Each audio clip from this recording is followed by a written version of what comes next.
We met on a Wednesday, not the kind of day where you expect anything life-changing to happen. It was raining a little, and I was wearing the wrong shoes. A mutual friend introduced us over lunch. He wasn't the loudest voice at the table, but something about the way he laughed, genuine, unpolished, stuck with me. His name was Daniel. He didn't flirt, not really, he just listened. He asked me what I did, but not in a checklist kind of way. He remembered the name of my dog, and 2 days later, he sent me a photo of a coffee mug with a golden retriever on it and said, "Thought of you." It was dumb. It was sweet. It made me smile. But I ignored it. Not because I didn't like him, but because I did. And I didn't know what to do with that. I'd just gotten out of something messy. Not dramatic, just draining. The kind of connection that felt like fire in the beginning and ash by the end. So when Daniel came around, calm, consistent, no games, I froze. It was like my heart didn't know how to respond to being treated with care.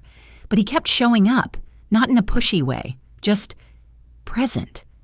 He'd check in once in a while. Hey, how was your day? Or, this song reminded me of you. Nothing grand, nothing performative, but real. Eventually, I agreed to dinner.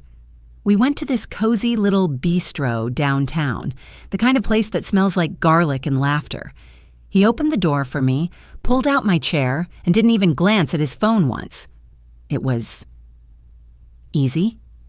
Too easy. And that scared me, because I had learned to associate love with effort, with fixing, with always wondering where I stood. But Daniel didn't give me that. He gave me peace. And I didn't know how to accept it. We kept seeing each other, slowly, casually, but I never let it get deep. Every time he got too close, I'd retreat. I'd make jokes, change the subject, leave parts of myself out of reach. And he noticed. Of course he did. One night, we were walking back from dinner, and he said, "You don't have to be so guarded with me. I'm not here to hurt you." I smiled, said nothing, because I didn't believe that anyone who said that actually meant it. Then came the night I said it. We were sitting across from each other at this cute little rooftop place he had found. Fairy lights, soft jazz playing, cool breeze. He always picked the perfect spots. He asked me about my week. I told him about work, and he listened like it was the most fascinating story in the world. Then there was a pause, the kind that invites truth. He leaned in slightly and said, "I like you. I really do." And I panicked. I looked away, laughed, too quickly, took a sip of water I didn't need. Then I said it. "You're sweet, Daniel, but I'm not ready." I didn't say it harshly. I wasn't trying to be mean. I even smiled, like that would somehow make it land softer. But I saw the shift, the way his eyes dimmed, how his body leaned back just a little, like bracing for impact. He nodded, gave a half smile, the kind people give when they're trying not to show how much something hurts. Then he signaled for the check. No questions, no protests, just quiet acceptance. He paid the bill. No dramatic scene. No guilt trip. Just grace. And then he stood up, looked at me one last time and said, "Take care of yourself, okay?" Then he walked away. Just like that. And I sat there, trying to pretend I was okay, telling myself it was the right thing, that I wasn't ready, that he deserved someone who could meet him fully, not someone still carrying the weight of ghosts. But the truth, I wasn't unsure about him.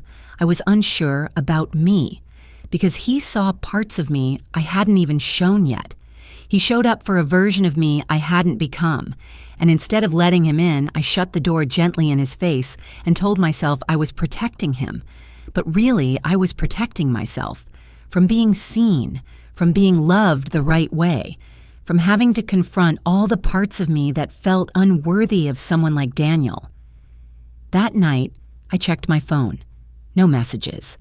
I opened our old conversations, reread the little things he'd sent, the memes, the morning texts, the random notes of encouragement, all of it so soft.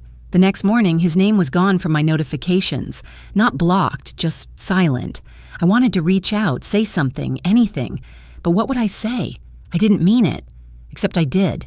In that moment, I really believed I wasn't ready, and maybe I still wasn't. But readiness doesn't come from waiting. It comes from choosing. And I didn't choose him. Days passed, then weeks. I dated other people. Some who made me laugh, others who made me dizzy with confusion. But no one made me feel safe like Daniel did. And safe. That's not boring. That's rare. One evening, I was out grabbing groceries, and I saw him. Across the street, holding hands with someone else. She looked at him the way I never let myself look. Fully. Like he was hers. And maybe he was. He looked happy. And it hit me. He wasn't waiting anymore. He wasn't hoping I'd figure it out. He had moved on. Found someone who didn't flinch when love showed up. And me? I stood there frozen. Watching the version of him I let go walk away again. I never messaged him. Not because I didn't want to, but because I knew he had found someone who didn't need to be convinced of his worth. Sometimes we don't lose people because they stop loving us. We lose them because they finally understand we'll never choose them the way they choose us. And maybe that's the hardest part. Not that he left, but that I gave him every reason to. So if you're ever sitting across from someone who sees you, really sees you, and you feel the urge to run because it feels too kind, too calm, too good, pause. Don't let your fear speak for you, because sometimes I'm not ready is just another way of saying I'm scared, and sometimes you're sweet is a prelude to goodbye. I said he was sweet. I said I wasn't ready. He smiled, paid the check, and walked away.